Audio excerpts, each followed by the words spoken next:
subax wanaagsan dhegeystayaal waa aroornimo talaadaha 23 bisha abriil sanadka 2024 saacadda afrikada bari waxay tilmaamaysaa 6:00 subaxnimo idaacadda saaka iyo caalamkana waxaa idinla socodsiinaya anigoo ah Falastiin Axmed Iimaan.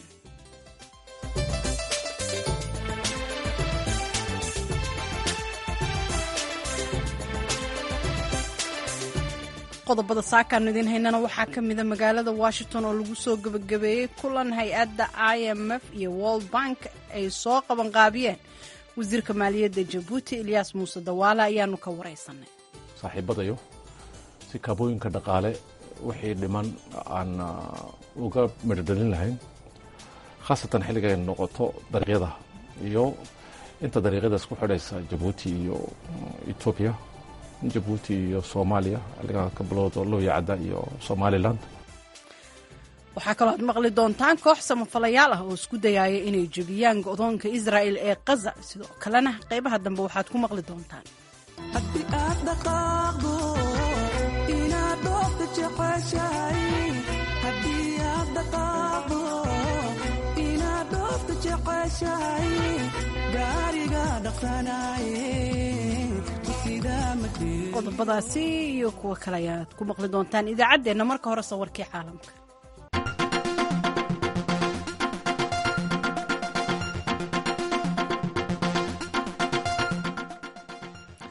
afhayeen u hadlay wasaaradda difaaca Mareykanka ayaa sheegay Isniintii shalay in Mareykanku uu wadahadal la furay xukuumadda militariga ee ka talisa dalka Niger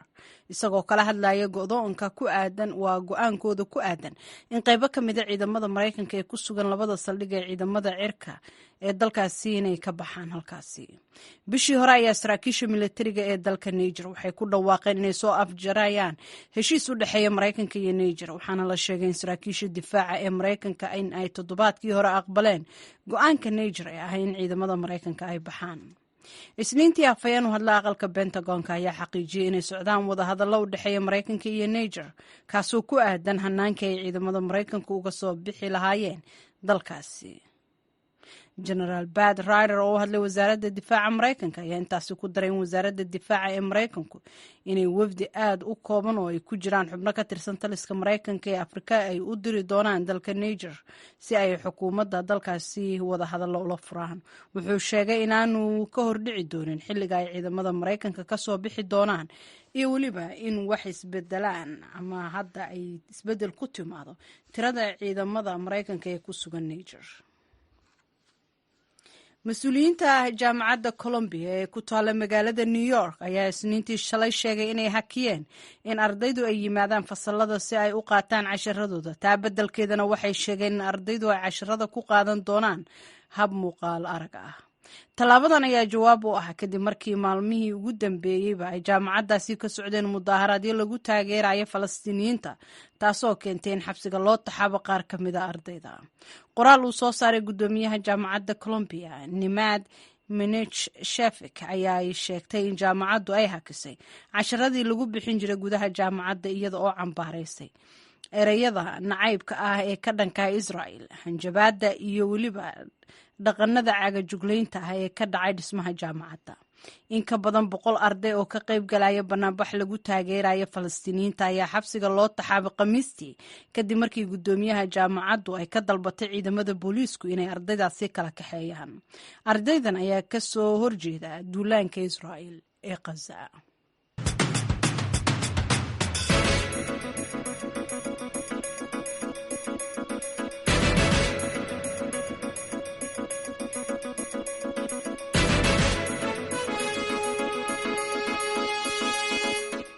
halka warkaasi aad kala socotaana waa VOA Washington. dhowaan waxaa magaaladan Washington lagu soo gabagabeeyey kulan lagaga hadlayay dhaqaalaha dunida ay soo qaban qaabiyeen hay-adda IMF-ta iyo Bangiga Adduunka. sidoo kale kulankan waxaa ka qayb galaya hay-adaha dhaqaalaha iyo wasiirada maaliyadda ee wadamo badan oo caalamka ah qaarkood. madaxdii ka qayb galaya waxaa ka mid ah wasiirka maaliyadda Djibouti Ilyas Muuse Dawaale oo nagu soo booqday xarunta VOA ee Washington DC. wasiirka ayaan ugu horreyn weydiiyey waxyaabihii Djibouti kulankan ay la timid iyo wixii u suura galay. bismillaahi raxmaani raxiim. horta beesha v o a baan salaamayaa maadaama ay fursad ay furan tahay halkan aan ku soo booqdo casuumadiinana aan aqbalo sidaad ogtahayba dee wadalankan adduunku laba goor iyay shirarka guud ay yeeshaan ay iskugu yimaadaan xuruntani banka adduunka iyo IMF-ta deed waxaan badi loo imanayo waa wada tashi inaan isweydaarsano wixii maaragtay soo qabsoomay iyo lase xaaladahu siday yihiin guud ahaan la warbixiyo annakana de xilligaas waxaa noo raacda mar walba shirarka guud ee amba bilateralka aan wada leenahay waxaa noo raacda talooyin amba lase wada tashi gaar noo ah intan aan gaarka u shaqayno barbar ahaanna waxaa noo barbar ah dalal amba hay-ado aan iyakuna ilaaqaad aan leenahay oo maadaama ay adduunka ku dhanalkan ay imanayaan labadaa wakti aan wixii dana aan wada wadaagno amba aan rajeynayno inaan wadaagno aan ka wada tashanno sanadkan waxa muhiimadda gaar kale waxa weeye sidii aan u abaabuli lahayn saaxiibadayo si kaabooyinka dhaqaale wixii dhiman aan uga midhodhalin lahayn khaasatan xilliga ay noqoto dariiqyada iyo inta dariiqyadaas ku xidhaysa jabuuti iyo etoobiya jabuuti iyo soomaaliya xilligaa ka bilowda lowya cadda iyo somaliland alxamdulilah waxaan rajeynaynaa inay si wanaagsan ay noogu dhacday arrimahaas marka hadda waxaad hadal qaaday waddada isku xiraysa jabuuti iyo etoobiya oo kale waddadaasi halbowley u tahay ganacsiga labada wadan waxaa la sameeyey tareenno loogu talagalay inay howlahaas fududeeyaan ma shaqeeyaan hadda tareenadaasi tareenada waa shaqeeyaan ilaa iyo darajadii inay gaadho amba ay shaqayso ma joogto weli oo waan wada ogsoonahay taas waxa ugu wacanna badi waxa weeye waa meelihii ay xooluhu ay xilliga jabuuti laga qaado ay gaadhayeen dhinaca qaybta etoobiya ay noqoto khaasatan xilliga ay noqoto haamooyinkii dhismahooga magaalada hawaash la oranayo oo wax alliya wixii haamaha maaragtay fuelka laku shubayey iyaanan weli dhammaan oo dee inuu ku xidhmo qaybteedana terminalkani horizon la oranayo ee shidaalka lagu kaydiyo isaguna qaybtaa waa ka dhiman maye waxaa kaloo iyaduna u baahan inaa la beeriyo qalabka waxqaadka loogu talagalay ee rolling stock of ingiriiska aad ku tiraadaan oo iyaduna u baahan inaa si ballaaran loo beeriyo fikrado badan baan ka haysanaayo xilligaas waxaan jecelnahay inay private sectorku arrimahaas iyagu ay qayb ka noqdaan waddada waxaa maalgelisay china yaa maalgelisay etoobiya iyo jabuuti deynayna idinku siisay waa sidaa weyaan china afrika meelo badanaa deyma ka qaatay culayska ka haystan waxaa waaye dulsaarka zaa'idka ah ee laga qaadayo sidee deynta china ay u taabanaysaa dhaqaalihii jabuuti de sidaad u og tahayba annakuna intaa ay deymuhu ay saameeyeen wax china u gaara maahan waa xilliga aada deymo dulsaarku uu dee commercial yahay amba afkeena aan ku oranayno dowlad ahaan ka dowlad ahaan ma socotee riba ay deed commercial bank uu bixinayo taasi deed kulleyba culeyskeyga annakana wayna saameysay waxay noo saameynaysa wax kalena ma ahine waa mashruucyo inay mandaqada ay isku xidhaana ay de jabuutina itaalkeygu uu yahay iska kooban yahay weli waxaa imanaya xilligaa deed mashruucyadaas haddii wax mashruucyo oo jabuuti un loogu talagala hadday noqdaan lacaga intaa la eeg looma baahdan ina maalgelinta tareenka iyo lase railwayga iyo lase xadiidka aan galno ase ahaato waa arrin deed mustaqbal ahaan aad iyo aad muhiim u ah culeyskii nagu hayeenna deymahaasi runtii xilligay shiine noqoto si fiican bay noola saaciideen waa dal aan saaxiib nahay saaxiib dhow aan nahay iminkii haddana 4 sannadood oo nafisa ayaan helnay waxaa jabuuti sidoo kale xarun ku leh maraykanka oo degan shiinaha iyo maraykankuna tartan dhaqaale iyo mid kaleba waa ay ku jiraan iyo saameyn gaar ahaana hadda afrika oo kale sidee u kala maareysaan xiriirka aad la leedihiin shiinaha iyo kan maraykanka labadu waa martida iyada weyaan marti bay nooyihin labada iyaduba xilligaas martiduna deed waxay leedahay mansab bay leedahay, waxay leedahay xaquuqo, waxay leedahay inay deed waxyaabo qaarkood u xadidana. xilaas jamhuuriyadda jabuuti maadaama ay jamhuuriyad madax bannaan tahay, annaku aanan dhinacna aan u janjeerin, laakiin danahayagu ay lafdhabarka ay yihiin horumarka jabuuti iyo sidii aan dalkayaga iyo dadkayagaba meel aan u gaadhsiin lahayn. waxaan aragnay deed inay dantayadu ku jirto inaa labadooda iyo in kaleba ay nala joogaan. kaasi waxa uu ahaa wasiirka maaliyadda jabuuti Ilyaas Muuse Dawaale oo nagu soo booqday xarunta VOA ee Washington DC. dhegeystayaal waxaa naga xasuusinaya in wareysigan qaybo ka mid aad ku maqli doontaan idaacadaheena soo socda, isagoo dhammaystiranna waxaad ka dhegeysan kartaan kana daawan kartaan boggeena voasomali.com iyo weliba bogaga aanu ku leenahay Facebooka iyo YouTube-ka. halkaad nagala socotaana waa VOA Washington. dhinaca kalena shirkan ka dhacay Washington waxaa lagu soo casuumay xubno matalaya ururada bulshada rayidka. Dr. Cabdulaahi Aweys oo ka tirsan Maxadka Heritage ee magaalada Muqdisho ayaa ka mid ah xubnihii ka socday ururada bulshada rayidka ah ee ka qayb galaya shirkan. wariyaha VOA-da Maxamed Cabdi Sandheere ayuu u waramay. ugu horeyna wuxuu faahfaahin ka bixinayaa waxyaabaha ay Soomaaliya ku soo bandhigta kulankan. shirkan waa shir runtii sanadla ah oo markasta xilliga guga ama spring meeting ay dhahaan oo laga hadla dhaqaalaha adduunka, dad khubraa oo dhaqaalyahanaa dowladaha ka socda ay ka mid yihiin wasiirada maaliyadda wadamada adduunkan aan kan joogno, sidoo kale dad cilmi baarayaala, dad ka shaqeeya hay-adaha horumarinta adduunka iyo maaliyadda iyo bangiyada, iyo maaragtay dad kale oo bulshada rayidka matalaya yimid. runtii wuxuu ahaa shir laga hadlay maadaama adduunka hadda uu wajahayo dhaqaalo runtii xumo baxsan oo runtii ay iska kaashadeen caqabado fara badan oo ay ka mid yihiin isbeddelka cimilada, ay ka mid yihiin dagaaladan ka socda Yurub, maaragtay Ruushka iyo Ukraine, dagaaladan ka socda bariga dhexe oo runtii caqabad ku noqday socodka badeecadaha adduunka. waxaa kaloo laga hadlayay wadamada soo koraya oo runtii aad ula dhacaya deymaha ay qaateen iyo runtii dulsaarka deymaha saaran oo aysan bixin karin oo ay ka mid yihiin wadamada Afrika, gobolka aan ka soo jeedno oo runtii aan ka nimid oo geeska Afrika runtii si gooni ah, dalka Ethiopia oo kale, wadamadaasi ay aad maaragtay runtii u saameysay arrimaha deymaha oo runtii caqabad ku ah. iyo sidoo kale dee marinkan hadda badda Baabilmandi oo badda cas ku yaalla oo runtii xanibay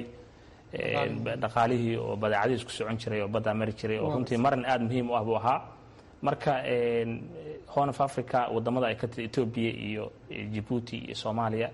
iyo sidoo kale Kenya oo kale aad bay runtii uga soo qayb galeen wasiirada maaliyadda wadamadaasi. Soomaaliya sanadkii dhawaa runtii guulo waxay gaartay wax ka ool ah oo ay ka mid tahay arrimihii deyn cafinta, ku biiritaanka maaragtay East African Community-ga ama bariga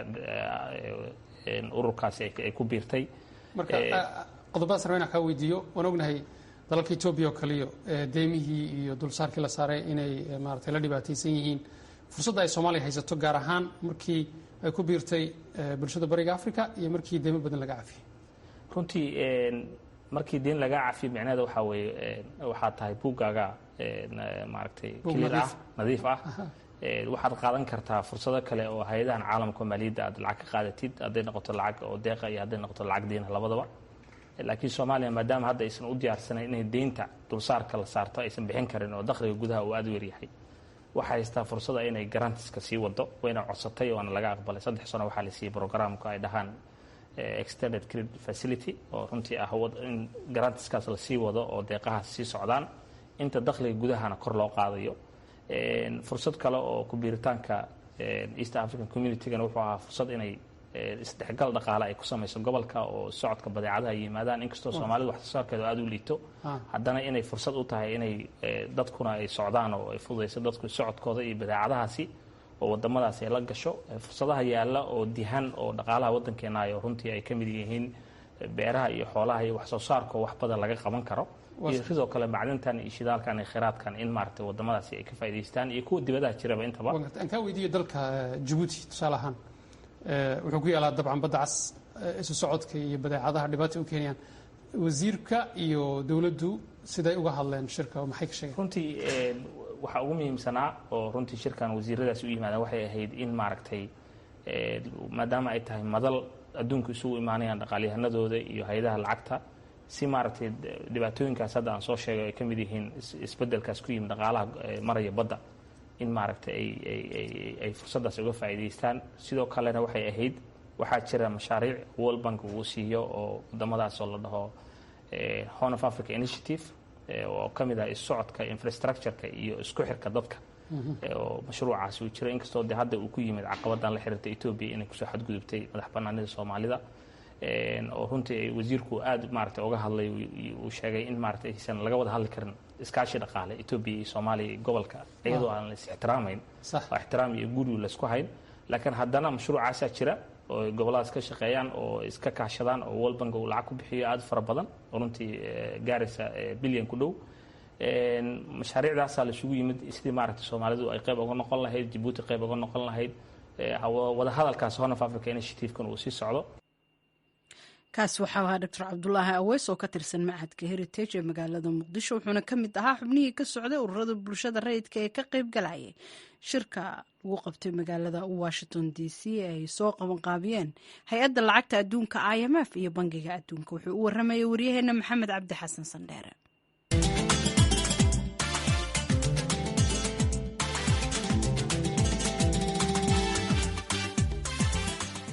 subax wanaagsan meel bood naga dhageysanaysaan qaar ka mid ah ururada samafalka ayaa isku dayaya inay jebiyaan godoominta ay Israa'iil ku hayso marinka Gaza iyaga oo adeegsanaya maraakiib kala duwan oo sida gargaar bani'aadanimo shixnadaha maraakiibtan ayaa la filayaa inay maalmaha soo socday ka soo shiraacdaan magaalada Istanbul ee dalka Turkiga arrintan ayaa la mid ah howlgalkii uu Turkigu sameeyay 14 sanadood ka hor xilligaas oo ay qasab ku joojiyeen ciidamada Israa'iil iyaga oo dilay ilaa iyo 10 qof waxaa jira walaac laga muujinayo in tallaabadani ay uga sii darto xiisadda sida uu sheegay wariyaha VOA da Dorian Jones oo ku sugan Istanbul Ismaaciil Xuseen Farjar ayaa noo soo jeedinaya markabka Akdenis waxa uu hogaamin doonaa ilaa 3 markab oo ka shiraacanaya magaalada Istanbul kuwaas oo sida in ka badan 5,000 oo metrik tan oo gargaar ah oo la geynayo marinka Gaza kaas oo ay ku jiraan daawooyin iyo cunto shixnadan waxaa abaabulay isbahaysi ka kooban ururada samafalka ee Turkiga iyo hay-ado kale oo caalami ah waxay sheegeen in hadafkooda ugu weyn aanu ahayn oo keliya in ay gargaarka bini'aadanimo geeyaan marinka Gaza balse ay sidoo kale tahay in ay su'aal geliyaan go'doominta Israa'iil ee Gaza waxay doonayaan in ay Israa'iil ay ogolaato in gargaar bini'aadanimo uu ka soo galo dhinaca Masar Anne Wright waxay la socotaa doon lagu magacaabo doonta Maraykanka ee ku socota Gaza waxaan rajaynaynaa in aan jebinno go'doominta Israa'iil ee dhinaca badda ee Gaza taasoo ah sharci darro waxaan rajaynaynaa in aannu geyno cunto iyo daawooyinka ay dadka Gaza u baahan yihiin tani waa dhibic yar oo badda lagu tuuray waxaan ku baaqaynaa in la furo marinka Rafax halkaas oo kumanaan tan oo cunto ahi ay ku sugan yihiin ayay tidhi 14 sano ayaa laga joogaa markii sidan oo kale ay koox Turki ahi ay isugu dayday in ay jebiyaan go'doominta hase ahaatee xilligaas waxaa markabkii gargaarka siday u daatay ciidamo kamandoos ah oo Israa'iiliyiin ah kuwaas oo dilay ilaa 10 qof ururada samafalka ayaa sheegaya in ay dareensan yihiin khatarta ay la kulmi karaan hase ahaatee waxay diiradda ku hayaan heerka ay gaadhsiisan tahay xaaladda bini'aadanimo oo ah mid aad u daran Nimco Mahruuf ayaa la socota doon kale oo lagu magacaabo doonta Kanada ee ku socota Gaza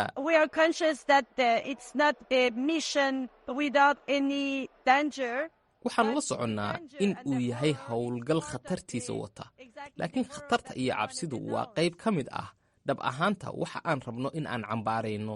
ayay tidhi qof walba oo ka qayb qaadanaya safarkani waxa uu qaatay casharo ka hadlaya sida xaaladda loo dejin karo haddii la iska hor yimaado ciidamada Israa'iil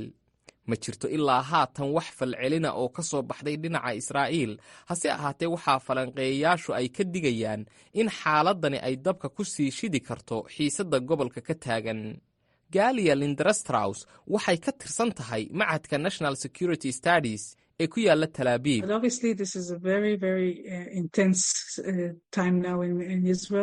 run ahaantii xaaladdu aad iyo aad bay u kacsan tahay dhinaca israa'iil sidoo kale waxaan odhan lahaa ama rajaynayaa in mas-uuliyiinta labada dhinac ee turkiga iyo israa'iil in ay ka warqabaan waxa ay tahay in ay sameeyaan si ay uga fogaadaan in ay xaaladdu isu beddesho gacanka hadal ayay tidhi shixnadan maraakiibta ah ayaa sugaya in mas-uuliyiinta turkigu ay fasaxaan si ay safarkooda u bilowdaan madaxweynaha dalka turkiga rajeb tayib erdogan ayaan si furan uga hadlin shixnadan hase ahaatee waxaa la sheegayaa in uu arrimaha gargaarka bini'aadannimo kala hadlay hogaamiyaha xamaas markii uu la kulmay sabtidii israa'iil ayaa cambaaraysay kulankaas kooxaha soo abaabulay shixnadan ayaa sheegayaa in ay u baahan yihiin ilaalin caalami ah waa kan torostian daahle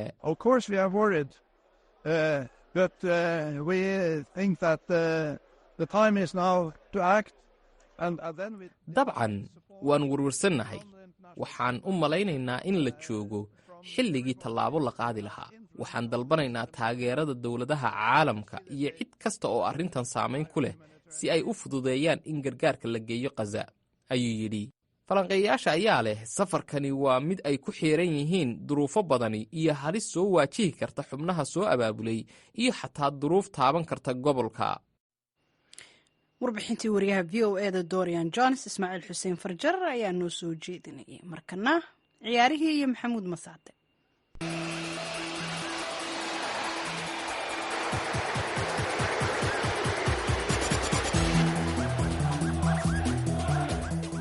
kulan wanaagsan dhegaystayaal dhammaantiinba kuna soo dhowaada xubinta ciyaaraha